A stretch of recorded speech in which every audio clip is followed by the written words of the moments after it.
about to see is true. The names have been changed to protect the innocent.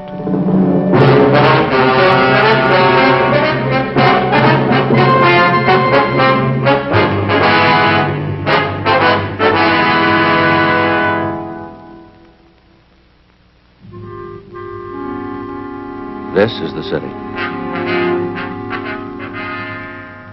Like a great many coastal towns, Los Angeles has a wide variety of beaches.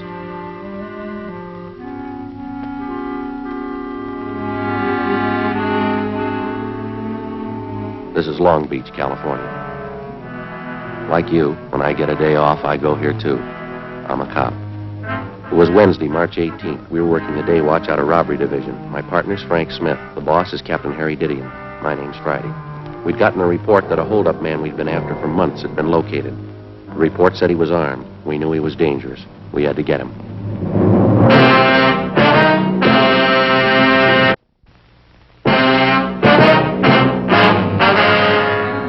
How's the coffee, Joe? Fine, I brought some back for you. Slats? Joe? Where's Tom? Checking out some tear gas equipment. Figured we might need it. You confirm that address? Yeah, 2100 Buchanan Avenue, corner house. Hi, Skipper. You know what to do when you get out there. Don't take any chances. He's alone in the house, is that right? Supposed to be, yeah. They won't give you much of a break. What do you mean? Heavy on guns, 2 revolvers and a hunting rifle. Not afraid to use them either. Be careful. Right. Judge? Right. Yeah, let's go. See you later, Joe.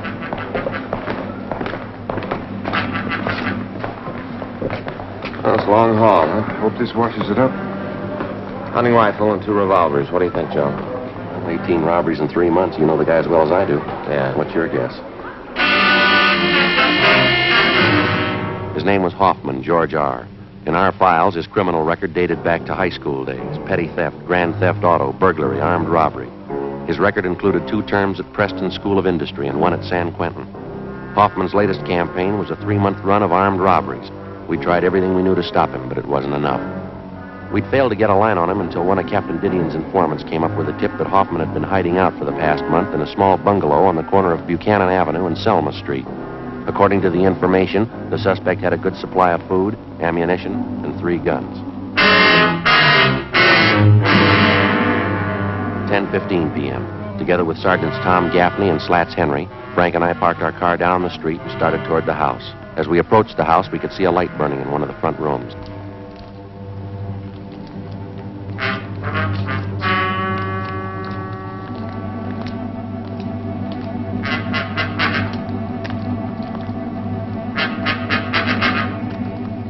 All right, Slats, you and Tom want to cover the back? Right, Joe. Go, Tom.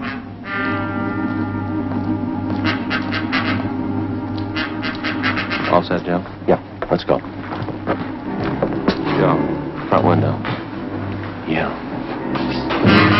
Come on.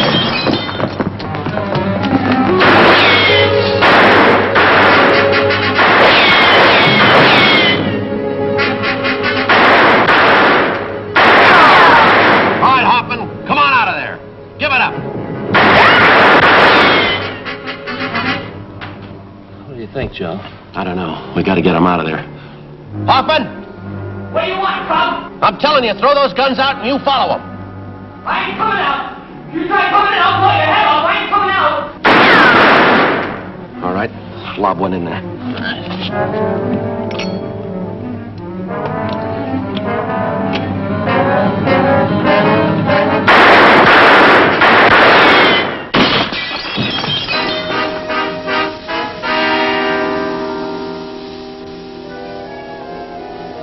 What do you think, Joe? We'll come out.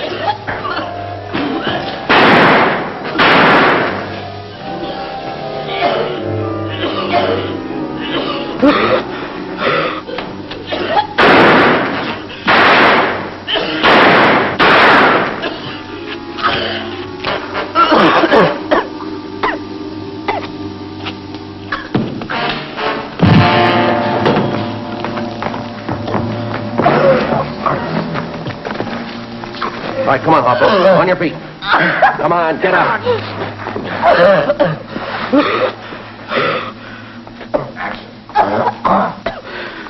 You didn't have to use gas. You didn't have to. You didn't give us much choice, mister. You got him, huh? That's right. Oh, we'll check the house, Joe. All right, Slats. See you back at the car. Who told you? Who gave you the tip? What's the difference? Should have made it easy enough for you. Might as well open the door and let you in. Yeah, that's right. Come on, let's go. Lousy deal. I'll find out who did it. Takes me 10 years, I'll find out. I wouldn't make book on that, mister. What do you mean? You might be a little busy for the next 10 years.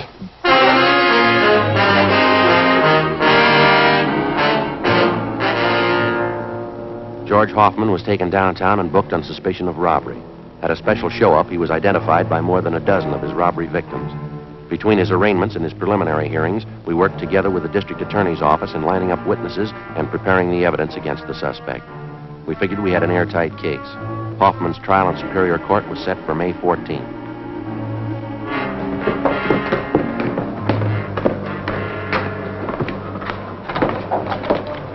Hi, Joe.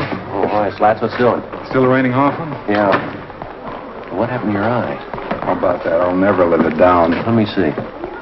First real black eye I ever had. Had bruises, you know. They hurt, believe me. Well, how'd it happen? Every week, Gaffney and I go up to the neighborhood boys' club after work to help coach the kids at sports, you know. Yeah, I know. Last week we had boxing lessons. I was coaching this one youngster. Turned out to be a lot quicker than I thought. He really connected. Well, I guess everybody's heard the story by now, huh? Just about. Gaffney took care of that. Captain called me in this morning asking me if I wanted to file assault charges against the kid. Big joke. Never fails. You still coaching up there? Not this week. Kids are supposed to get lessons in wrestling. I'm not taking any chances. Yeah? They've been watching television for months. See you later, huh? Right, Slats. Put your coat on, Joe. Why, what's doing? George Hoffman. Yeah? Just broke jail. The morning of his escape, Hoffman was scheduled to appear in Superior Court for trial. According to routine, he was taken from his county jail cell on the 12th floor of the Hall of Justice and escorted to the jail shower room on the 14th floor. There, he was to take a bath and change to his civilian clothes for his appearance in court. While he was in the shower room, he turned on the hot water faucets, filling the room with steam to hide his actions from the guard. He succeeded in forcing his way through a door, up the stairs, and got to the roof of the building. Realizing that he couldn't escape down through the building, he dropped over the edge of the roof, down 18 feet, landing on top of a ventilator shaft. From there, using the metal flanges on the shaft, he climbed 7 stories down the outside of the building. At the 8th floor, he kicked open a window and got inside an office of the building. He slugged a bailiff who tried to stop him, and then he ran down the remaining flights of stairs into the street and disappeared into the crowd. 20 minutes later, he robbed a dentist's office at 3rd and Los Angeles Streets and got away. Police and sheriff's deputies covered the city for him. Frank and I were among them. 11:55 p.m. We checked back into the office. Hi, Skipper. How about Hoffman? Anything new? Nothing. Not a trace of him. He must have a good friend someplace in town. Everything's covered. His friends, relatives, his hideout, everyone he knows, every place he's ever been. We plugged every loophole we can think of. The depots, terminals, the airports. Still no trace of him. I don't know. Sure is a strange one. No stranger than climbing down the side of a building. Did you check that story out, Captain? It's the truth. Apparently Hoffman planned the thing out pretty carefully. Well, how do you mean? The sheriff's men talked to some of the prisoners in the jail. They said Hoffman was practicing for it since the day we put him in there. He'd work out 5 to 6 hours every night, building up his hands and fingers. Well, how'd he do that? He used the upper bunk in his cell. He'd hang from the edge of it with the tips of his fingers. He'd do it for hours, pulling his body up and down. He made little grooves in the wall, dug his fingertips into them. Prisoners say he got so he could hold himself up like that 10 minutes at a stretch. That's pretty amazing. Robbery, did he? Yeah, little John. I sent him out about 10 minutes ago to relieve you. Should be there any minute. Right. What about our schedule, Skipper? As far as I know, we'll go all night on this. Sheriff's office is the same. Uh-huh. You two were relieved at 11:30. Better check back in here at 5:30 a.m., okay? Right. Hot shot. I'll get it.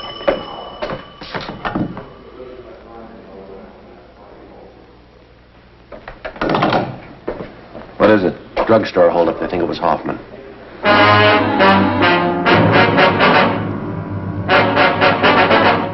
The scene of the holdup was the Rex Lake Pharmacy on the corner of Pico Boulevard and Pine Lake Street. The victim, a Mr. Clarence Geringer, told us that the holdup man had entered through a rear door, slugged him, and escaped on foot with his overcoat and about $150 in cash. We showed him a number of mug shots. He identified George Hoffman as the bandit. A special detail of men were ordered on a thorough search of the general area around the drugstore. No sign of the suspect. The citywide Dragnet continued all that night and into the next day. No developments. The search went on. A week passed.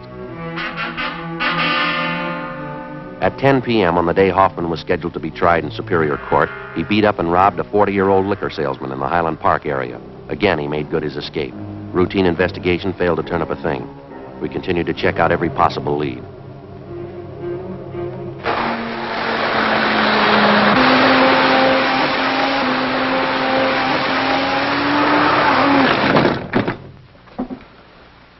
Look at that. That's a bad one. Yes, sir, it sure is. That pretty little mess is going to cost me 15 brownies. Brownies? Brownies, railroad demerits. Oh. Gee, now I won't be able to go to the convention in Cleveland. They won't let me in. Oh, that's too bad. That's all right.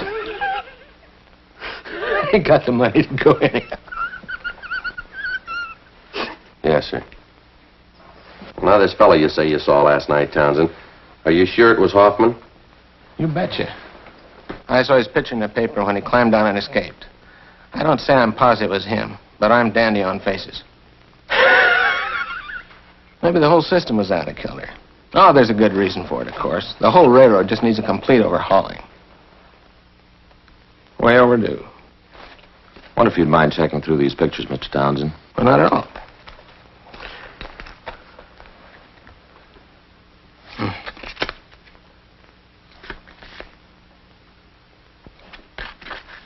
Gee, that's a mean-looking one.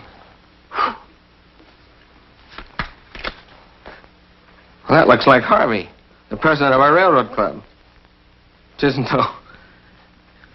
He wears a brush.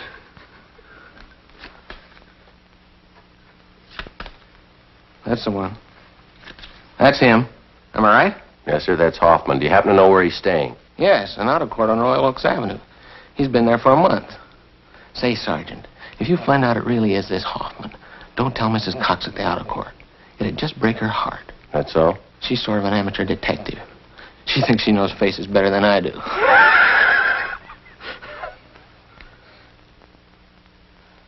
Say, you sure that isn't Harvey?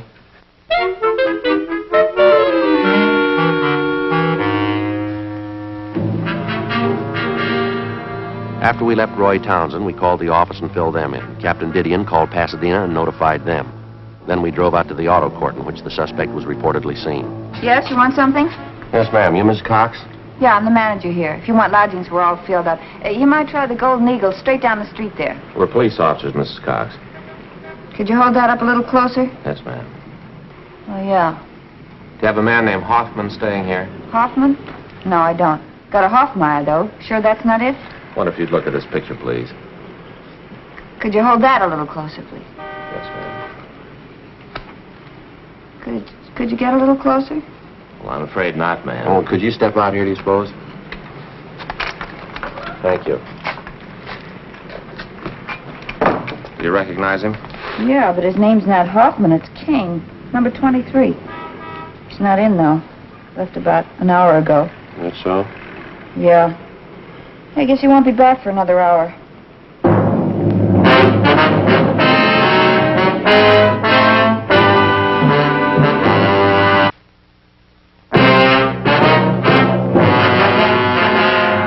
Before going on stakeout at the auto court where George Hoffman was registered, Frank put in a call to the office.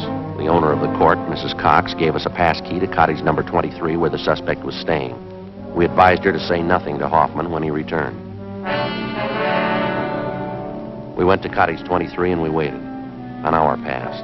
Hoffman failed to show. Another hour went by. Still no sign of him.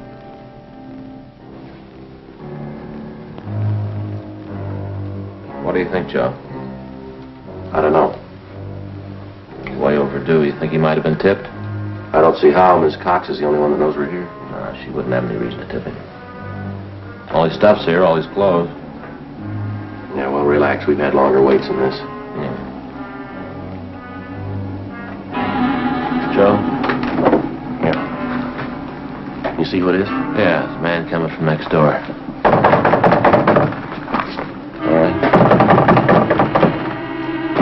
Yeah? Your new telephone directories. Oh, thanks. Anything wrong? No, everything's all right. Put him right there on the porch. You betcha. Telephone directories. Yeah.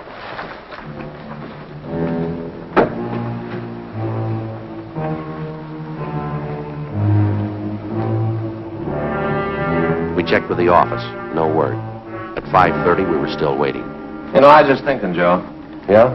What about? That fella Townsend has all those trains. Must be a great hobby, electric trains. Runs into money, doesn't it? It's pretty expensive. I was going to talk to Fay about it. It's real educational. My little boy would get a big kick out of having his own train. Well, don't you think he's a little young? He's only 3 years old, isn't he? Yeah, but I could put it together for him, show him how to run it. Yeah, sure.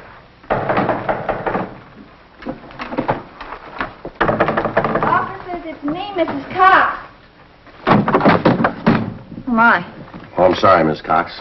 Yeah, well, I'm sorry to bother you, but your office just called. They wanted me to give you this. All right. Thank you very much, ma'am. Hope everything's all right. Yes, everything's fine. Thank you. Well, I'll be in my office if there's anything you want. Yes, ma'am. Thank you. What is it? It's from Didion. Yeah. We just picked up Hoffman 10 minutes ago.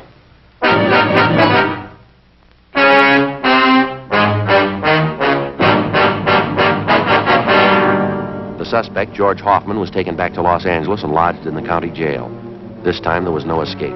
At his Superior Court trial on August 16th, he was convicted on several counts of armed robbery and sentenced to the state penitentiary. From August to January of the following year, the months went fast. We washed up a string of liquor holdups just before Christmas. We got 2 days off. In January, Frank was off work for a week with a bad dose of the flu. Another 5 months went by. Toward the end of June, we got word that George Hoffman was no longer at the state penitentiary. After serving 11 months, the former holdup man had been paroled into the Army with a provision that he serve overseas. Another 3 weeks passed. July 12th, Tuesday. Frank and I had lunch at Eddie's Cafe, and we checked back in at the office. Good meal, huh? Want a soda, man? What for? Well, I don't know about you, but that Eddie can change his menu. Fried beans, some pastrami sandwiches, that's all we ever get. Well, from the way you dug into him, I kind of got the idea you liked him. Well, I like them, sure, but eat too much. Look at me. 3 sandwiches and 2 plates of beans. No wonder I can't eat dinner. All right, Joe. Slats? I didn't know you two were back from lunch. Okay if I grab a sandwich? Yeah, sure. Go ahead. We'll cover. Oh, there's someone waiting to see you in the next room. Oh, who is it? I'll get him. You want to come in here? Yeah, thanks. See you later, Joe. Right, Slats. Hi, Friday. Yeah? What's doing? Remember me, George Hoffman? Oh, yeah, Hoffman, in the Army uniform. I didn't recognize you. Yeah, I thought it might fool you. Guess you heard about me. Good break, huh, Sergeant? Well, I'm glad you feel that way. How you doing with the Army? I'm pretty good now. Sharpshooter. Yeah, that figures. I like it. Thought I'd drop up and see you fellas. See you still got the same partner. Smith? Yeah, we still work together. Oh, yeah, been a long time, Hoffman. How are you? Pretty good, officer, thanks. Just thought I'd stop by, show you there's no hard feelings. Sure thing. Got any idea when you're going overseas? Boys in my outfit figure day after tomorrow. That's kind of one reason I dropped in to see you. How's that? Well, I know it's pretty nervy, but I got lots of that. See, a bunch of us were on leave till tomorrow noon, figured we'd go out tonight, and I'm a little short. You know how the Army pays. Well, here's a couple of bucks, Hoffman. Will I do you any good? Oh, that's sure swell of you, Sergeant. Thanks a lot. Here's a couple more might help. I can't tell you how I appreciate this. Believe me, I'm going to see that you get this money back. It's all right, Hoffman. Thanks again for the touch. Good of you. Drop us a card if you get a chance. We'd like to know how you're doing over there. Sure thing. Bye, Sergeant. Bye. Good luck to you.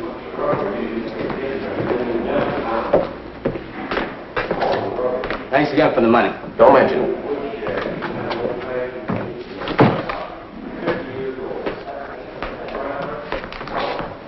Well, looks like a turn for the better, huh? Yeah. Doggone, it never fails. My last $2. Well, we had to give him something. Yeah, but what do I do for lunch money tomorrow?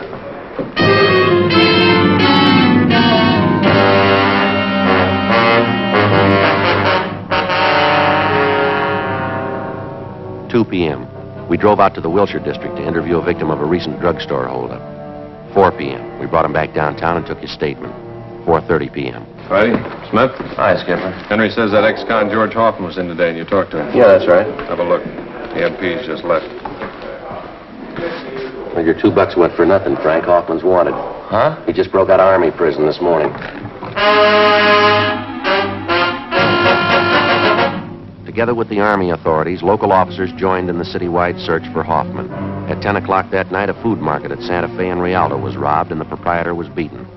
From our mug shots, the victim identified Hoffman as the holdup man. Shortly after midnight, a drugstore on Crenshaw was held up. Hoffman was again tabbed as the suspect. The next 2 days, the search was intensified.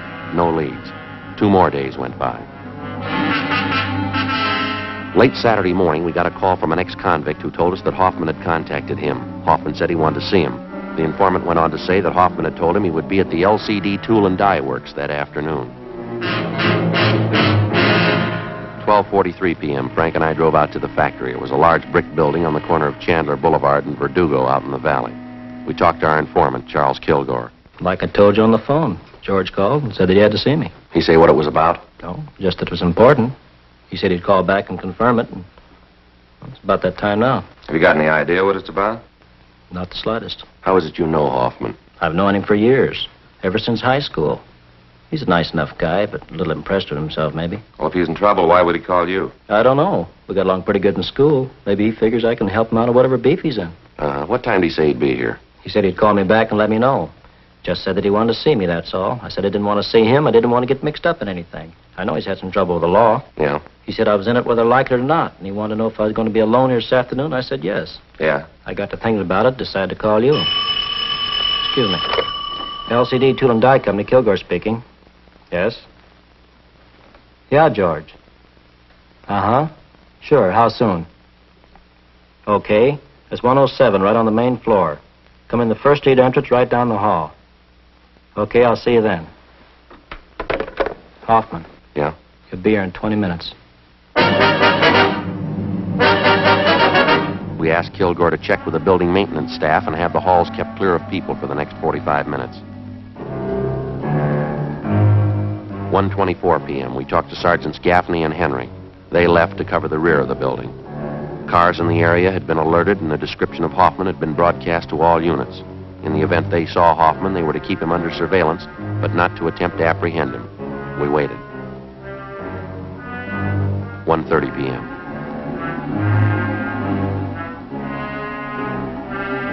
$140. $146.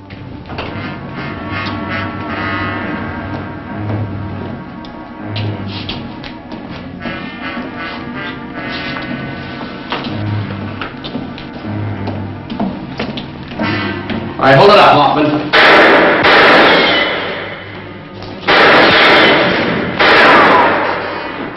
Head on. Take the stairway, son.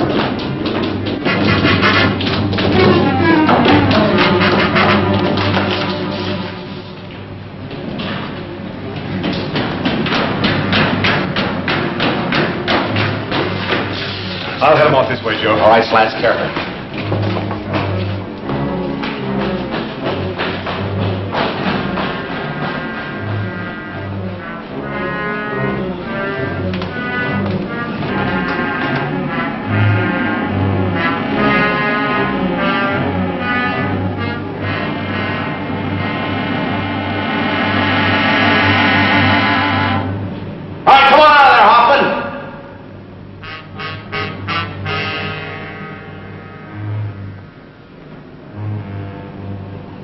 Come on out of there, Hoffman. You got no place to go.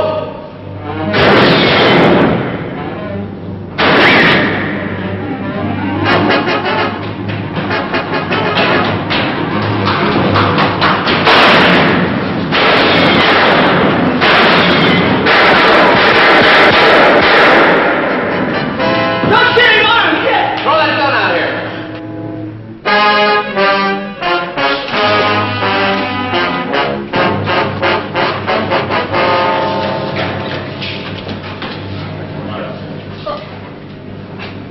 All right, let's go, Hoffman. Sure. What good's it gonna do you? I already proved it. I can break jail anytime. I proved it twice. Well, you're going right back in again. What's that prove?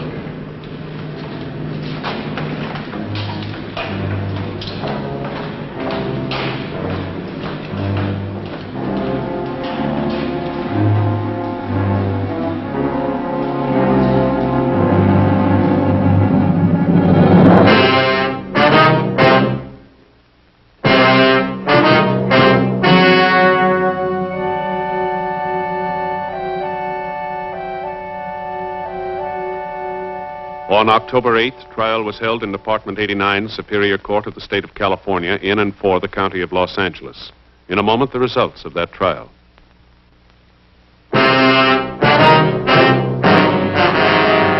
The suspect was tried and convicted of first-degree robbery, 3 counts. each sentence to run concurrently.